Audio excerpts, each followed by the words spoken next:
और चलिए अब खबरें विस्तार से। आज लोकसभा में एनआईए संशोधन बिल पर चर्चा के दौरान गृह मंत्री अमित शाह और एएमआईएम नेता असदुद्दीन ओवैसी आमने सामने आ गए और दोनों में बहस भी हुई। हालांकि गर्मागर्म बहस और चर्चा के बाद बिल लोकसभा से पास हो गया।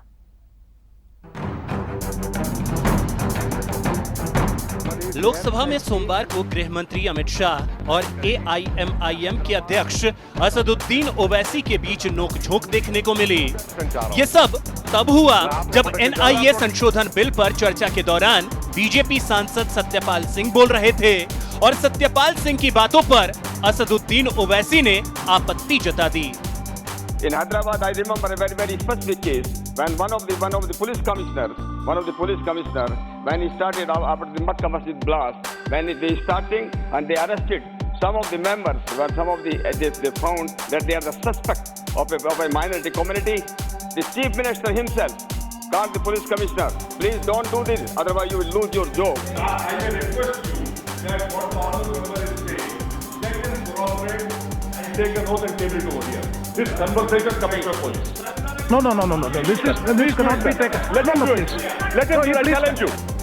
सत्यपाल सिंह को बीच में टोकने पर गृह मंत्री अमित शाह ने ओवैसी पर हमला बोला और कहा कि उन्हें सुनने की आदत डालनी चाहिए। राजा साहब बोल रहे थे, क्यों खड़े नहीं हुए?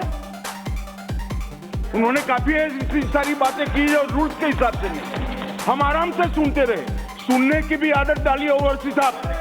इस तरह से नहीं चलेगा, सुनना पड़ेगा। इस दौरान ओवैसी ने कहा कि वो गृह मंत्री से डरने वाले नहीं हैं, जिस पर शाह ने कहा कि अगर डर जहन में है तो क्या किया जा सकता है। अध्यक्ष महोदय, मैंने डरने की कोई बात ही नहीं करी है। राजा साहब के लिए आपके एक डायमेंशन है और सत्यपाल जी के लिए दूसरे हैं। मेरी इतनी ही बात है, डराने का सवाल नहीं है। डर जहन में पड़ा है तो मैं क्या कर सकता हूँ। एनआईए संशोधन बिल पर चर्चा के दौरान गृह मंत्री ने कहा कि मोदी सरकार की मंशा एनआईए कानून के दुरुपयोग की नहीं है और इसका इस्तेमाल आतंकवाद के खिलाफ किया जाएगा। इस कानून को मिसयूज करने की ना कोई इच्छा है, ना मंशा है, ना हम कभी होने। ये कानून का शुद्ध रूप से उपयोग आतंकवाद को खत्म करने के लिए ही किया जाएगा। मगर उसको खत्म करते वक्त हम ये भी नहीं देखेंगे कि ये किस धर्म के व्यक्ति ने किया है। बता दें कि जिस एनआईए संशोधन बिल पर चर्चा के दौरान नोकझोंक देखने को मिली, वो बिल लोकसभा से पास हो गया। बिल के विरोध में सिर्फ 6 वोट पड़े और इस बिल में एनआईए को भारत से बाहर किसी अनुसूचित अपराध पर केस दर्ज करने और जांच के निर्देश देने के प्रावधान किए गए हैं। Bureau report, news 18 network.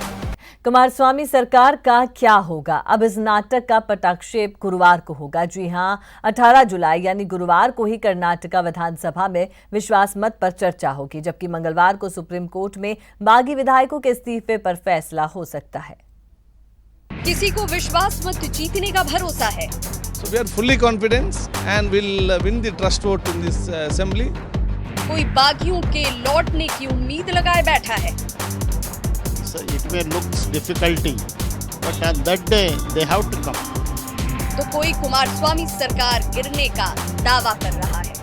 गुरुवार को विश्वास मत डिस्कस होगा, उस दिन में सरकार चलेगा। तीन जानिए कर्नाटक का सियासी ऊंट किस करवट बैठेगा, उसका अंदाजा लगाना भी मुश्किल है। लेकिन अब जो भी होगा वो शायद 18 जुलाई को ही कुमारस्वामी सरकार की किस्मत का फैसला करने के लिए यही तारीख तय की गई है। इसी दिन यानी कि गुरुवार को ही कर्नाटक विधानसभा में विश्वास मत पर चर्चा होगी, जिसके बाद ये तय होगा कि प्रदेश में कुमारस्वामी की सरकार रहेगी या नहीं। तब तक के लिए विधानसभा सत्र को भी स्थगित कर दिया गया है। सेशन थर्सडे तक एडजर्न हुआ है। थर्सडे विश्वास मत का याचना, उसके ऊपर चर्चा होने वाला है। माना जा रहा है कि कांग्रेस ने सोमवार के बजाय गुरुवार को विश्वास मत पर चर्चा करने का ऐलान कर एक तीर से कई निशाने साधे हैं। मसलन उम्मीद है कि सुप्रीम कोर्ट इस मसले पर मंगलवार को सुनवाई करेगा और अपना फैसला भी सुना सकता है। अगर फैसला गठबंधन सरकार के हक में हुआ तो फिर कहना ही क्या, अगर नहीं तो फिर सरकार को बचाने के लिए थोड़ा और ज्यादा वक्त मिल जाएगा। वैसे दोनों धड़ों ने अपने अपने दावे पेश किए हैं। गठबंधन को उम्मीद है कि सरकार बनी रहेगी। वहीं बीजेपी मुख्यमंत्री कुमारस्वामी को इस्तीफा देने की नसीहत दे रही है। हमें पूरा विश्वास है कि मैत्री सरकार इस विश्वास मत याचना में हम लोग सफल हो जाएंगे। कैसे सफल हो जाएंगे? क्या नंबर है नहीं अभी? अरे भैया, हमारे पार्टी के लोग हैं, हमारे पार्टी के कुछ लोगों को भगा के लेके गए हैं, फिर वापस आ जाएंगे। मैं कर्नाटक के मुख्यमंत्री कुमारस्वामी को बोल रहा हूं, गुरुवार तक आप जो विश्वास मत को डाल रहा है, इमीडिएटली आपको बहुमत नहीं है, तुरंत आप रेजिग्नेशन देना है। बता दें कि कर्नाटक में सरकार बनाने के लिए 113 जादुई अंक है और अगर 16 बागी विधायकों के इस्तीफे मंजूर किए जाते हैं तो फिर सरकार बचाने के लिए जादुई आंकड़ा हो जाएगा 105, जबकि गठबंधन के विधायकों की संख्या घटकर हो जाएगी 100, जो सरकार बचाने के लिए नाकाफी। Bureau report, news 18 network. हर काम की उम्मीद सरकार से रखेंगे तो इंतजार लंबा खिंच सकता है। पंजाब के उस छोटे से गांव की उम्मीद भी सरकार पर ही टिकी थी, लेकिन जब इंतजार की कीमत समझ आई तो गांव के लोगों ने मिलकर बेहतरी का रास्ता खुद तैयार किया और आज देश भर में वो गांव मिसाल बनकर खड़ा है। पीएम ने देखा था, लेकिन सपने को सच करने का जज्बा दिखाया मोगा के गांव रणसिंह कला के नौजवान सरपंच और इस गांव के लोगों ने।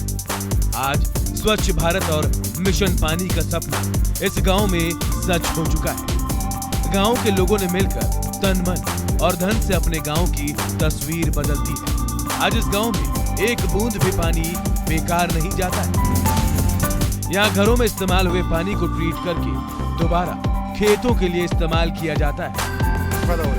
हमारे गांव के सरपंच ने गांव के लिए बहुत बढ़िया काम किया है। हमारा गांव एक मॉडल गांव है। अब हमें पानी की कोई कमी नहीं है। अब हमारा बिजली का बिल भी बहुत कम आता है। एक छोटे से गांव के लिए सब कुछ बहुत आसान नहीं था, लेकिन गांव के नौजवान सरपंच की दूरदेशी की बदौलत बहुत मुश्किल भी नहीं। बस जरूरत लोगों के समझने की, और अच्छी बात ये रही कि गांव के तरक्की पसंद लोगों को ये बातें जल्दी ही समझ आ गई, जिसका नतीजा है कि आज इस गांव में रोजाना 4 लाख लीटर गंदे पानी को ट्रीट किया जा रहा है और उस पानी को करीब 200 एकड़ खेतों में सिंचाई के लिए इस्तेमाल किया जा रहा है। इतना ही नहीं, बारिश का पानी भी बेकार ना जाए, इसके लिए गांव में 4 एकड़ में एक झील बनाई जा रही है और ये सब हुआ है पिछले 4 सालों में खुद गांव वालों की मेहनत और उन्हीं के पैसों से। बहुत बढ़िया विकास।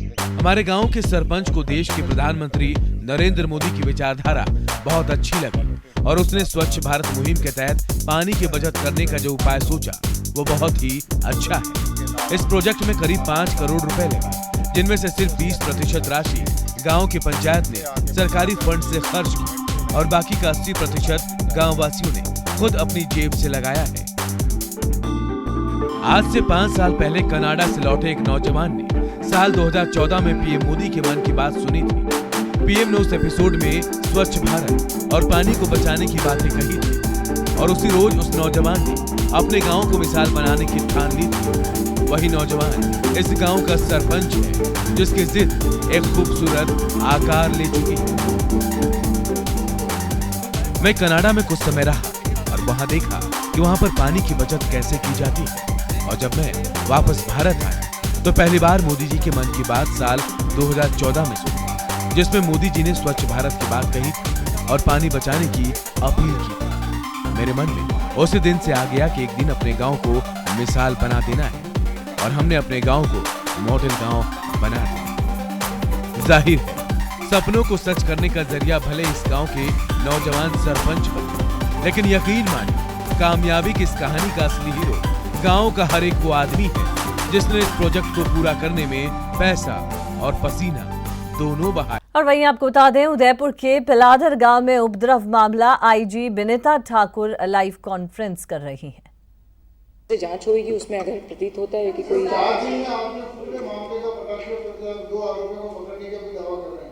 लेकिन पूरी घटनाक्रम का खुलासा नहीं कर रहे हैं कि क्यों मारा है, क्या कारण है, और इसी कारण से ग्रामीणों में आक्रोश है कि ये शराब व्यवसायी जो इसका पार्टनर है लक्ष्मण और वो उसके साथ मिली भगत है, उसी की षड्यंत्र से ये सारा घटनाक्रम रचा है। लेकिन पुलिस उसमें अनुसंधान नहीं कर रही। आज पे जब उन्होंने सीबीआई की जांच की मांग की तो डिप्टी ने कहा कि भाई मैं खुद हूँ सीबीआई। इस बात को लेकर ग्रामीण आक्रोशित हुए और उन्होंने रास्ता जाम किया।